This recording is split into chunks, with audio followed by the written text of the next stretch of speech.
অবাক হয়ে।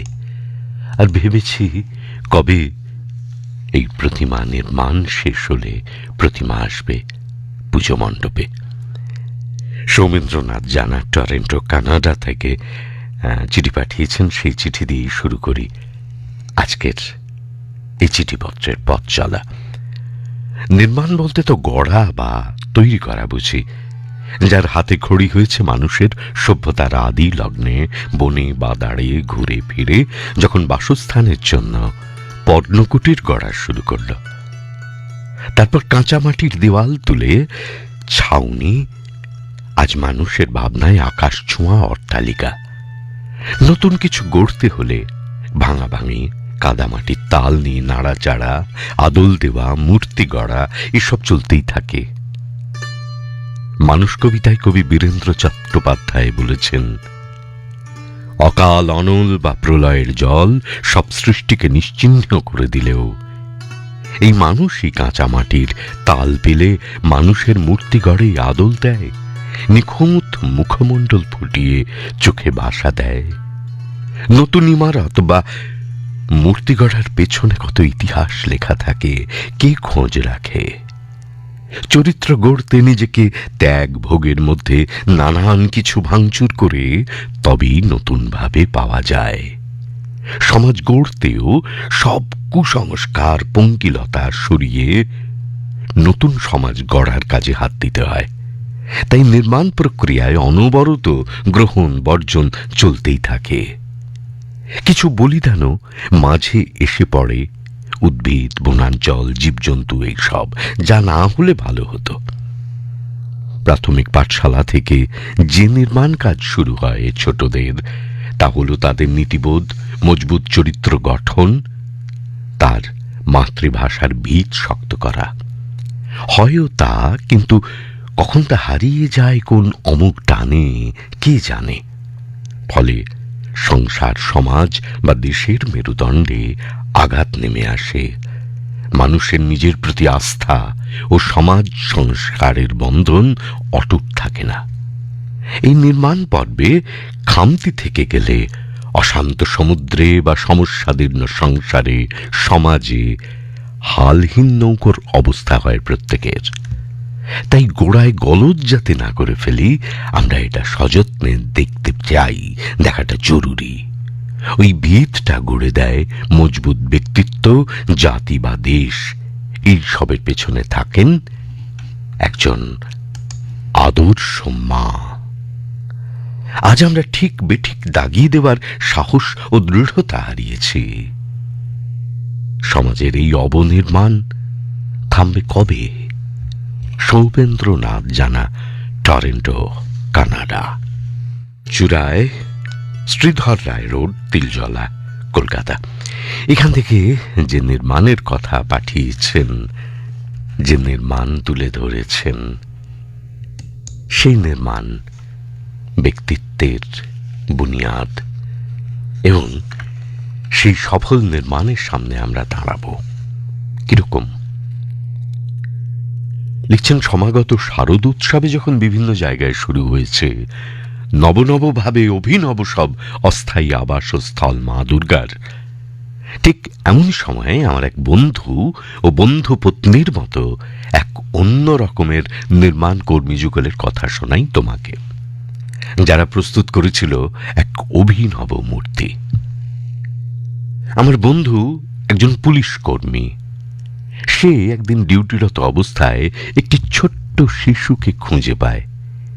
ইতস্তত ঘুরে বেড়াচ্ছিল সে। অনেক খোঁজ করেও তার বাবা মায়ের খোঁজ না পেয়ে নিজের কাছে রেখেই পুত্র স্নেহে তাকে বড় করে তুলতে থাকে আমার সেই নিঃসন্তান বন্ধু ও বন্ধু পত্নী। অনেক কষ্ট করে, যত্ন, ভালোবাসা দিয়ে দুজনে তাকে লালন পালন করেন, লেখাপড়া শেখান। আর আজ সেই পুত্র আইএএস অফিসার এবং এই রাজ্যেরই একটি জেলার উপজেলা শাসক হিসাবে কর্মরত। কতটা কষ্ট করে, কত দিন রাত জেগে জেগে ওই নির্মাণ কর্মী সুন্দরভাবে গড়ে তুলেছিলেন এই অনাথ প্রতিমাটিকে, তা সত্যি বর্ণনা করা বা তার কোনো তুলনা করা বাতুলতা মাত্র। সকলকে আগাম শারদ শুভেচ্ছা। বাচ্চুরায়, শ্রীধর রায় রোড, তিলচলা, কলকাতা থেকে। পুরীর সমুদ্রের তীর ধরে হাঁটছিলেন দীপা বাগচি। আর তখনই ঘটা এক ঘটনার কথা তিনি তুলে ধরেছেন। ঘটনা তুলে ধরেছেন চিঠির পাতায় ধনিয়াপাড়া, ব্যারাকপুর থেকে দীপা বাগচি। পুরীর সমুদ্রের তীর ধরে হাঁটতে হাঁটতে চোখে পড়ল এক কিশোরী বালি দিয়ে কি সুন্দর একটি বাড়ি তৈরি করেছে। কোথা থেকে শিখেছ? তুমি তো বিশ্বকর্মার পুত্রী। উত্তরে মেয়েটি হেসে বলল, ভালোবাসি তাই বানাই। কি অসাধারণ নির্মাণ শিল্প! সুযোগ পেলে মেয়েটি হয়তো ভাস্কর্য শিল্পে পারদর্শী হতো। হঠাৎ ঢেউ এসে বাড়িটা ভাসিয়ে নিয়ে গেল। আমার মন খারাপ হলো। মেয়েটি বলল, আমাদের বাড়িও মাঝে মাঝেই ভেসে যায়। বাবা মা মিলে নতুন করে আবার বানায়। বুঝলাম ভাঙা গড়ার খেলা দেখতে দেখতে এই মানুষগুলো অভ্যস্ত হয়ে গেছে। ভাবলাম, এই ভাঙনের দায় কার? প্রকৃতি মানুষের জন্য উদার হস্তে সমস্ত সুবিধা দান করেছে, কিন্তু বাদ সাধল উন্নয়ন। প্রকৃতির উপর প্রভুত্ব স্থাপনের নামে কিছু মানুষের হাতে এলো বিপুল ক্ষমতা। আত্মসুখের জন্য শুরু করলো নদীকে বাঁধার প্রকল্প, যার ফলে বন্যার প্রকোপে বাস্তুচ্যুত হচ্ছে বিরাট সংখ্যক মানুষ। শুধু তো বাঁধ নির্মাণ নয়, অপরিকল্পিত নগরায়নের জন্য নির্বিচারে সবুজ জঙ্গল ধ্বংস করে নির্মিত হচ্ছে কংক্রিটের জঙ্গল। আজ সারা পৃথিবীতে ধ্বংস নির্মাণ হাত ধরাধরি করে চলেছে। নির্মাণ বলতে বুঝি কোনো কিছু সৃষ্টি করা বা গড়ে তোলা। মা বাবাকে দেখেছি ছিন্নমূল একান্নবর্তী পরিবারে অভাব অনটনের মধ্যেও সুন্দর সুখের সংসার নির্মাণ করতে। অবসর সময়ে মা ঠাকুমাকে দেখেছি সূচ, সুতো ও সেলাই মেশিনের সাহায্যে আমাদের পোশাক বানাতে। মায়ের নেশা ছিল উল বোনা। রংবাহারি সব সোয়েটারের উষ্ণ আদর গোটা শীতকাল আমাদের ঘিরে থাকত। এই নির্মাণ শিল্পের সঙ্গে জড়িয়ে আছে আন্তরিকতা ও ভালোবাসা। উত্তরাধিকার সূত্রে পাওয়া উল বোনার নেশা আমার কাছে অবসরের বিনোদন। যে মানুষগুলোর কাছে শীতকাল অভিশাপ হয়ে দেখা দেয়, তাদের মুখে হাসি ফোটাতে আমি উষ্ণতা নির্মাণ করি।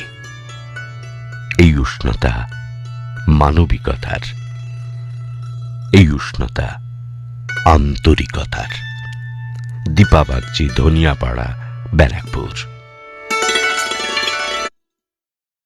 ডক্টর উৎপল সান্যাল, সাউথ সিঁথি রোড, কলকাতা 700030। এখান থেকে পাঠাচ্ছেন। লিখতে বসে সুকুমার রায়ের সেই বিখ্যাত লাইন মনে পড়ল, ছিল রুমাল হয়ে গেল একটা বেড়াল। ছোটবেলায় আমরা অনেকেই কাগজ মুড়ে নৌকো, এরোপ্লেন, দোয়াত, ডানা ঝাপটানো পাখি ইত্যাদি তৈরি করেছি, যেগুলি সবই প্রাচীন ঐতিহ্যপূর্ণ জাপানি শিল্প অরিগামির সরল উদাহরণ। শুধুমাত্র ভাঁজের কৌশলে একটি বা দুটি দ্বিমাত্রিক কাগজ থেকে জীবজন্তু, পাখি, ফুল, ফল, মানুষ, কত কিছু ত্রিমাত্রিক মডেল নির্মাণ করা যায়। আমার বিশেষ সৌভাগ্য হয়েছিল 1973 সালে পশ্চিমবঙ্গ তথা ভারতের পথিকৃৎ অরিগামিস্ট প্রয়াত শৈলেন্দ্রনাথ মুখোপাধ্যায়ের সংস্পর্শে আসার। তাঁর কাছে হাতে কলমে নানা মডেল নির্মাণ করার কৌশল শিখি।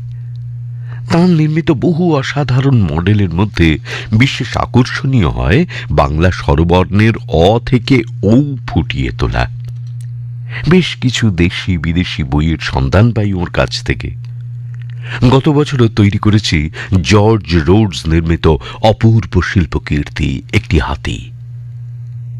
এটি তার মাথা, দুটি কান, সুঁড়, চারটি পা এবং লেজ নিয়ে সগর্বে দাঁড়ায় বর্গাকার একটি কাগজ না কেটে। অরিগামিস্ট প্যাট্রিসিয়া ক্রাউফোর্ড এর চিন্তাপ্রসূত মডেলে একটি গোটা কার্বন পেপার থেকে মুখ, দুটি দাঁড়া, 8টি পা, লেজ সহ সম্পূর্ণ কাঁকড়া বিছে তৈরি করা যায়। নিজের চোখের সামনে উপযুক্ত কাগজ থেকে রংচঙে ময়ূর, প্রজাপতি ইত্যাদি করে অনির্বাচনীয় আনন্দ পাওয়া যায়। এখন মহাকাশ বিজ্ঞানী থেকে ইঞ্জিনিয়াররা অরিগামির এই জ্যামিতি শিল্পকে নানান জটিল সমস্যার সমাধানে কাজে লাগাচ্ছেন। ডক্টর উৎপল সান্যাল, সাউথ সিঁথি রোড, কলকাতা 700030। হীরালাল ঘোষ, খাগ বৈকুণ্ঠপুর, পাঁচাল, বাঁকুড়া। নির্মাণ বিষয়ে লিখতে বসে রকমারি নির্মাণ শিল্পীর এবং নির্মাণ শৈলীর কথা মনে ভাসে। কিছু নির্মাণ প্রকৃতির যা মানুষ ইচ্ছে করলেও পারে না। ওই যে আকাশে পেঁজা তুলোর মতো মেঘ ভেসে যায়, তাতে কত না রকমারি ছবি। কখনো ঝিরঝির বৃষ্টি পড়ে, মেঘ সরে বৃষ্টি থামলে দেখা দেয় 7 রঙের রামধনু আকাশে ডানা মেলে ওড়ে সাদা কাশের মতো বকের শাড়ি। কি সুন্দর রৌদ্র করজ্জ্বল প্রকৃতি, যা কোনো শিল্পী নির্মাণ করতে পারেন না। কোথাও পর্বতশ্রেণী তার অপার সৌন্দর্যের বিলাস বৈভব নিয়ে, কোথাও গতিময় নদীর কলতান, কোথাও অরণ্যানী। ওই যে তাল খেজুরের ডালে ঝোলে বাবুই পাখির বাসা, সেও এক আশ্চর্য শৈলী। এসব আমরা পারব না, পারবার কথাও নয়। আমাদের দেখে শেখা, আমরা অনুকরণ করি। ওই যে প্রতিমা শিল্পীরা, ওই যে কৃষক, কর্মকার, সূত্রধরেরা প্রতিমা গড়ে, ধান চারা রোপণে মাঠকে সাজায়, কাস্তে কুড়ুল খাঁড়া গড়ে, তা কোনো শিক্ষালয়ে তো শেখা হয় না, শেখে বাবার কাছে। আবার জনজাতি রমণীরা তাদের দেওয়াল গাছকে কেমন লতায় পাতায় ফুলে ফলে রঙের কারুকার্যে সাজায়, তা দক্ষ শিল্পীর চিত্রকলাকে হার মানায়। দেখে আমাদের মন ভরে যায়। আবার লোহা, ইট, কংক্রিট দিয়ে বহুতল বাড়িঘর, সেতু, রাজপথ, এসব ভারী শিল্পের সৌন্দর্যময় কারুকার্য, তা গড়ে ওঠে কত দক্ষ অদক্ষ শ্রমিকের ঘর্মজলে। ওই যে হাওড়ার ঝুলন্ত সেতু, সে তো বিস্ময় জাগায়। এমন কত না নির্মাণ আছে পৃথিবীর দেশে দেশে, কোনোটা প্রকৃতির দান, কোনোটা মানুষের হাতে গড়া। নির্মাণ জীবনকে করে আলোকময়, তাতে থাকে জয়ের এসোনা। নির্মাণ মানে মনের একাগ্রতা, নদীর মতো একমুখী প্রবাহ। এর জন্য যে সাধনা, তা কোনোটা দৃশ্য, কোনোটা অদৃশ্য। যেমন গাছকে ফুলে ফলে ডালে পল্লবে প্রাণবন্ত রাখার প্রয়াস শিকড়ের গভীর গোপন সাধনা। সেই তো শ্রেষ্ঠ নির্মাতা, যে অসুন্দরের মাঝে সৌন্দর্যকে প্রকাশ করে উপহার দেয় শিল্পের আঙিনায় তার শিল্পসত্তা। হীরালাল ঘোষ, খাগ বৈকুণ্ঠপুর, পাঁচাল, বাঁকুড়া থেকে আসা একখানি চিঠি অনুপ কুমার সরকার পাঠিয়েছেন দশানি, বাগেরহাট, বাংলাদেশ থেকে। আপনি লিখছেন, পৃথিবী জুড়ে নিয়ত নির্মাণের খেলা, নতুন নির্মাণের মেলা। একদিন প্রকৃতি অলক্ষ্যে নির্মাণ করেছিল আমাকে। ভ্রূণরূপী আমি যাত্রা আরম্ভ করি, অতঃপর শুরু করি আমার আমিকে নির্মাণ করতে। জীবনের প্রতিটি মুহূর্তে নির্মাণ হচ্ছে আমার, নির্মাণ করে চলেছি আমার আমিকে, স্বাদ দিয়ে, কামনা দিয়ে, মমতার ভালোবাসা দিয়ে, বিত্তবিষাতের জৌলুস দিয়ে, হেমন্তের শিশির বতনের শব্দের মতো, রাত্রি নির্জনে ফুল ফোটার শব্দ নির্মাণের মতো আমারও মনের গহীনে যে কত আঁকিবুকি, কত যে স্বপ্ন নির্মাণ। যখন সাজাতে বসি নিজেকে, তুলিতে নতুন জীবন আঁকি, ফুরোতে ফুরোতেও পূর্ণ করি নিজেকে, সবার সঙ্গে সওদা করি ভালোবাসার। আমারই অজান্তে প্রতিক্ষণে অনুক্ষণে এই জীবজ আমিকে নির্মাণ করে যাচ্ছে আমার কোষ কলা। ক্রমে নির্মিত হচ্ছে আমার বয়স বছর থেকে বছরে। পুরাতন এ দেহ ভার বইতে বইতে সময় আর জীবনের সঙ্গে খুনসুটি করি নিরন্তর। একদা শুরু হলো তোমাকে নিয়ে আমার ভাবনা নির্মাণ। এরই মাঝে অজস্র ডামাডোলের ভিড়ে তোমাকে আবিষ্কার করলাম স্বপ্নের বাসরে। আরম্ভ হলো খোদ তোমার নির্মাণ। তোমার শাশ্বত যাপনের মাঝে আবিষ্কার করলাম তোমার অনাদিকালের তুমিকে। বুঝলাম অনন্যতায় অনবদ্য যে তুমি, রূপের মধ্যে অরূপের আঘ্রাণ আস্বাদনের অধিকার একমাত্র তোমারই। অনির্বচনীয় সার্থকতায় তোমার মধ্যে আমার প্রকাশাভিষিক্ত হলো আমার প্রজন্ম। সব শুদ্ধ। ক্ষয়ে যাব যেদিন নির্মাণ হবে আমার বংশলতিকা। সে লতা ধরে ধরে আমি হয়ে যাব অনন্ত জীবন আর অনন্ত সময়ের বাসিন্দা। হয়ে যাব অনন্তের অংশীজন। হাঁপ ছেড়ে বাঁচবে আমার সমস্ত মগ্নতা। হয়তো কিছুই হারায় না, ধ্বংসের বুক চিরে গড়ে ওঠে কোনো নতুন নির্মাণ।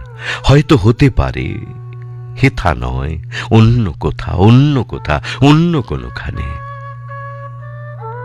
যেদিন সব ছেড়ে ছুড়ে চলে যাব, সেদিনও হয়তো অপেক্ষায় থাকব আমার এই আমির কোনো নতুন বিনির্মাণের, হয়তো নতুন কোনো রূপে, নতুন কোনো কলেবরে।